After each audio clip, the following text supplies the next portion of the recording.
Esta semana, esta nueva semana de estudio de la Palabra de Dios, vamos a estudiar una historia fascinante, pastor, porque vamos a estudiar una historia sobre un rescate, el rescate más grande que se ha hecho en la historia de la humanidad. Y si le gustan las historias de rescate, que creo que a todos nos gustan, esta definitivamente debe interesarnos mucho. Pero ya vamos a entrar de lleno en esto, vamos a pedirle a Dios su dirección con su Espíritu Santo por medio de una oración. Querido Padre, gracias te damos por tus misericordias, porque queremos entender, comprender al menos con lo limitado de nuestros conocimientos, qué has hecho tú por nosotros, pero ayúdanos a apreciarlo. Lo pedimos en el nombre de Cristo Jesús. Amén. Amén. Para el día de hoy, Pastor Dani Perla, tenemos el tema En otro tiempo, muertos y engañados por Satanás. Y me llamaba mucho la atención que en realidad en la introducción, casi nunca tocamos el tema de la introducción, pero se nos contaba una historia de rescate y me hizo pensar cuántas historias de rescate hay que hemos escuchado, que hemos visto por las noticias, que alguien nos contó y nos resulta fascinante que cuando finalmente se logra el rescate hasta nos emocionamos con eso. Pues hoy vamos a descubrir una historia de rescate cósmico y vamos a leer primero el texto que vamos a estar analizando durante toda esta semana y que con la ayuda de nuestro pastor vamos a descubrir, y se encuentra en Efesios capítulo 2, versos del 1 al 10. Y vamos a leer este pasaje que dice así: Vosotros estabais muertos en vuestros delitos y pecados. En ellos, anduvisteis en otro tiempo, siguiendo la corriente de este mundo, conforme al príncipe de la potestad del aire, el espíritu que ahora opera en los hijos de desobediencia. Entre ellos todos nosotros también vivimos en otro tiempo al impulso de los deseos de nuestra carne, haciendo la voluntad de la carne y de los pensamientos, y éramos por naturaleza hijos de ira, igual que los demás. Pero Dios, que es rico en misericordia, por su gran amor con que nos amó, aun cuando estábamos muertos en pecados, nos dio vida junto con Cristo. Por gracia habéis sido salvados. Y con Él nos resucitó y nos sentó en el cielo con Cristo Jesús, para mostrar en los siglos venideros la abundante riqueza de su gracia y su bondad hacia nosotros en Cristo Jesús.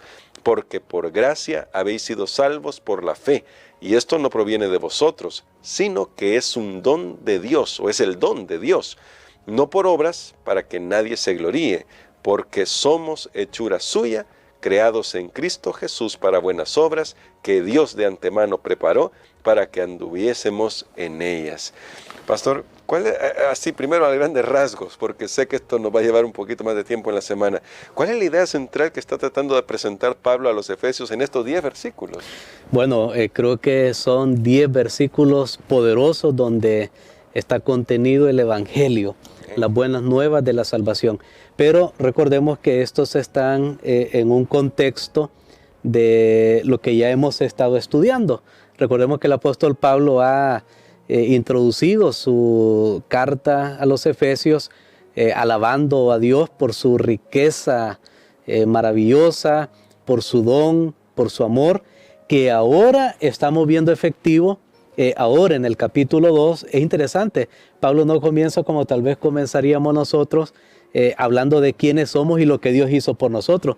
Comienza enfocándose en Dios. Amén. Para él, lo más sorprendente no es que el ser humano sea corrupto, pecador, miserable. Lo más sorprendente es que un Dios que es puro y santo haya podido amar y rescatar, es lo que usted estaba mencionando al principio, a esos seres humanos de los cuales nosotros somos parte.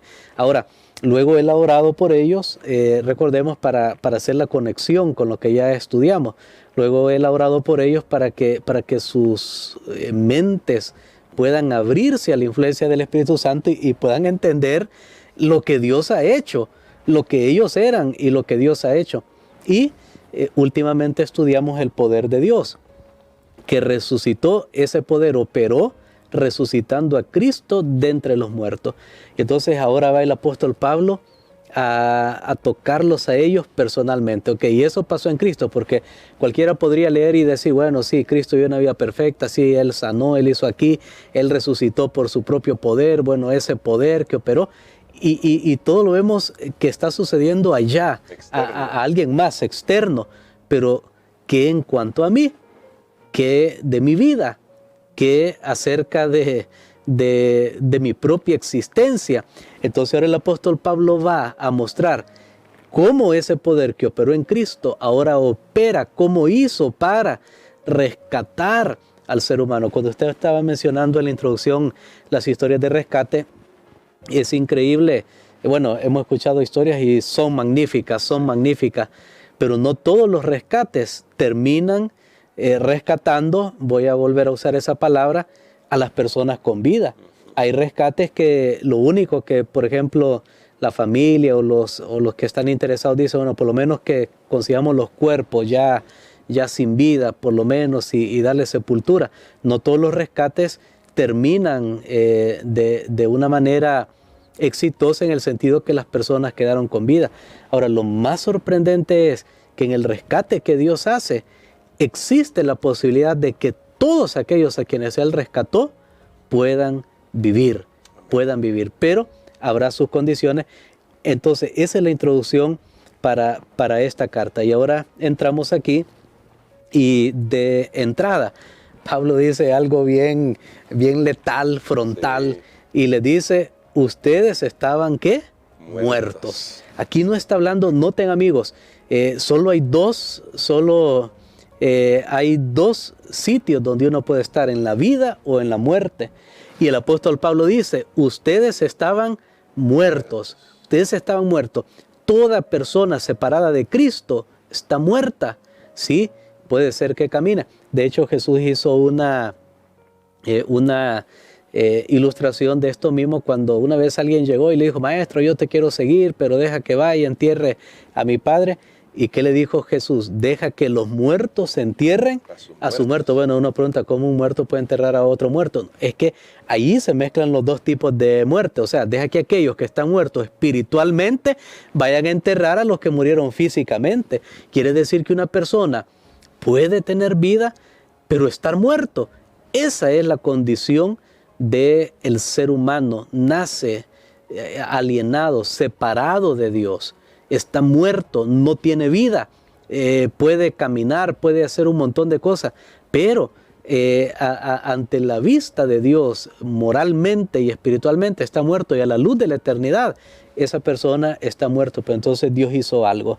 Dice, Él os dio vida a vosotros. Sé que me llama la atención para todavía dar una visión general, porque no vamos a ir ahorita texto por texto. Esperamos esta semana cubrir estos 10 versículos, pero me llama la atención el uso que el apóstol Pablo hace de las palabras. Por ejemplo, en el versículo 2 dice él, en los cuales anduvisteis en otro tiempo.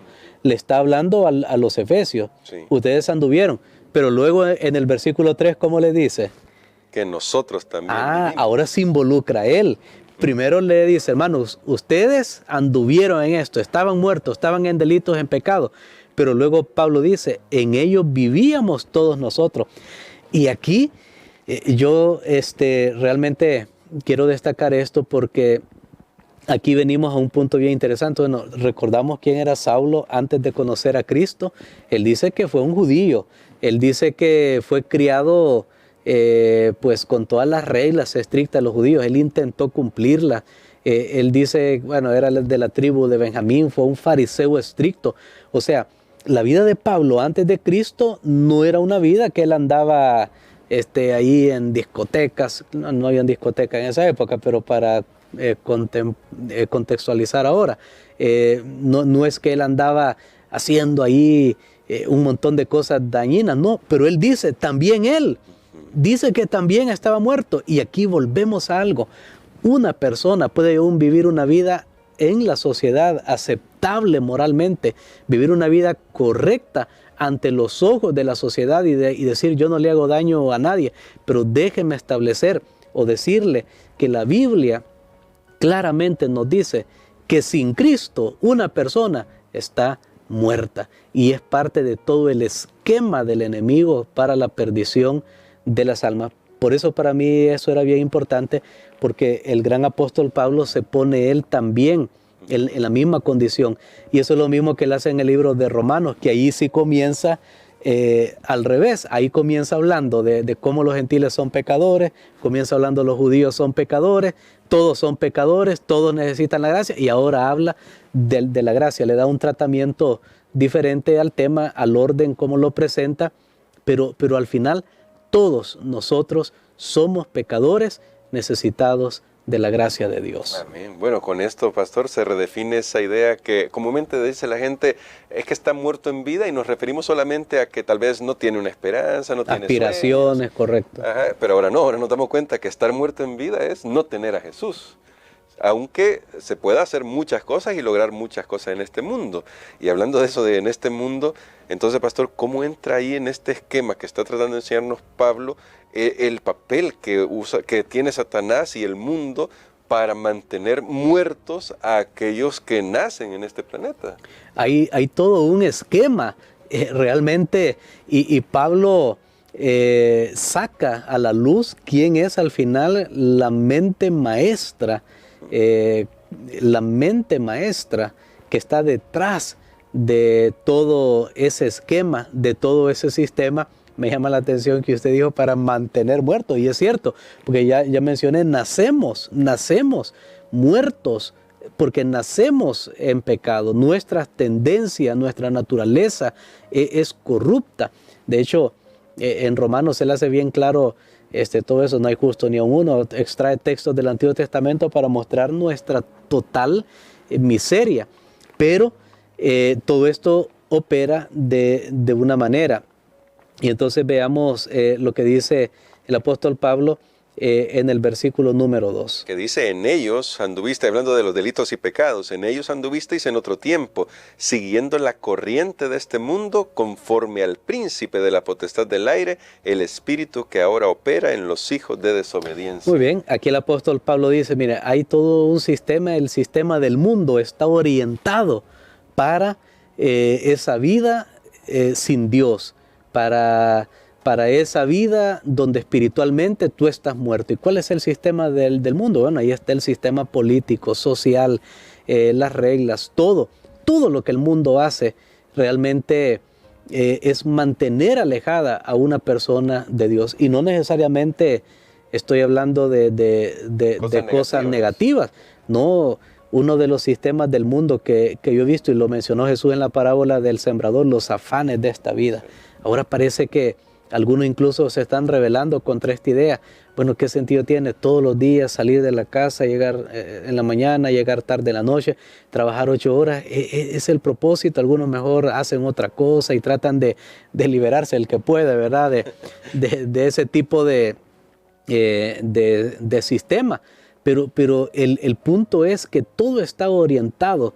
Tengo que hacer esto, estoy en movimiento todo el tiempo, tengo que conseguir, tengo que pagar, y eso hace que nosotros perdamos la noción de las cosas espirituales. Es lo que el apóstol Pablo dice, ustedes vivían siguiendo la corriente de este mundo. De hecho, me llama la atención la palabra en las cuales anduvisteis. En realidad, la palabra que él usa ahí literalmente es, ustedes caminaban, porque es un camino.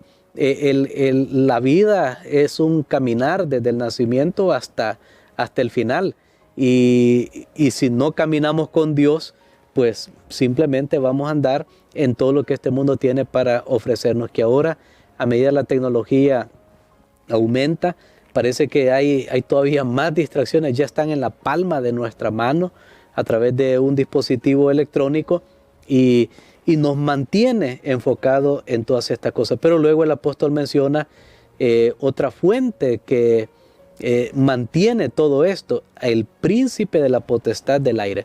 Aquí hay una referencia clara a Satanás, y es otro de los nombres de Satanás en la Biblia. Noten, príncipe de la potestad del aire, porque no lo podemos ver, pero todo hablando del pensamiento del hombre de este mundo, la filosofía, esto, lo otro, diferentes sistemas en el mundo que la gente sigue, cultura, quien está detrás de toda esa amplia gama de situaciones, dice el apóstol, es el príncipe de la potestad del aire, y el espíritu que ahora opera en los hijos de desobediencia definitivamente es una referencia a Lucifer. Satanás es el que idea es el que planifica todo este sistema en el que el mundo está para mantener a las personas muertas en sus delitos y pecados y no sean conscientes del gran plan de salvación. Por eso Pablo oraba para que los efesios pudieran ver realmente otra dimensión espiritual. Y ahora, pastor, para finalizar con nuestra reflexión de hoy,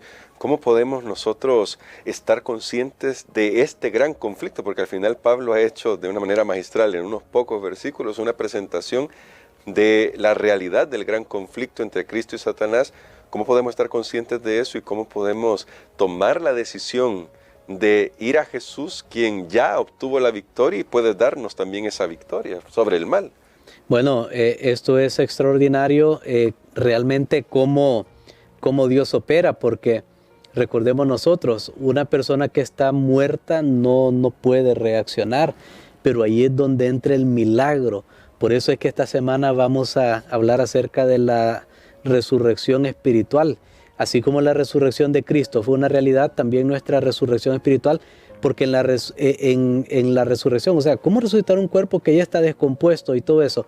Y la Biblia dice, cuando Jesús venga, Él hablará a los que están muertos, oirán su voz, dice la Biblia, y pero ¿cómo van a escuchar su voz si no tienen oídos, si están desintegrados? Ahí viene el gran milagro.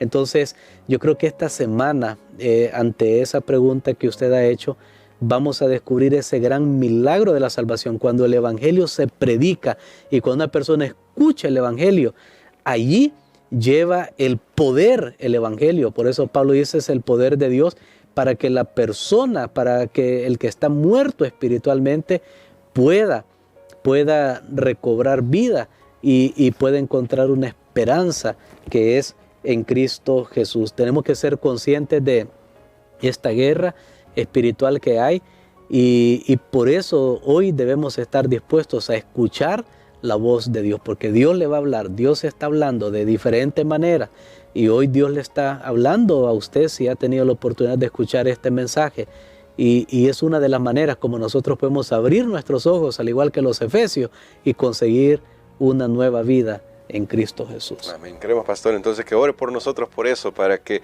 nuestros ojos sean abiertos a esta realidad, a este gran rescate que Dios ha hecho por nosotros y le permitamos a Él obrar este milagro en nosotros. Amén. Padre, te damos gracias, Señor, porque nos das la oportunidad de escuchar este bendito evangelio. Gracias porque en tu gran amor y misericordia, cuando estábamos muertos en delitos y pecados, tú nos diste vida juntamente con Cristo. Permítenos abrir nuestro entendimiento, Señor, entra con tu espíritu y que cualquier persona que en este momento se sienta derrotada por el enemigo pueda encontrar que hay un poder superior en Cristo que lo pondrá libre. Gracias por esa promesa maravillosa en el nombre de Jesús. Amén. Amén.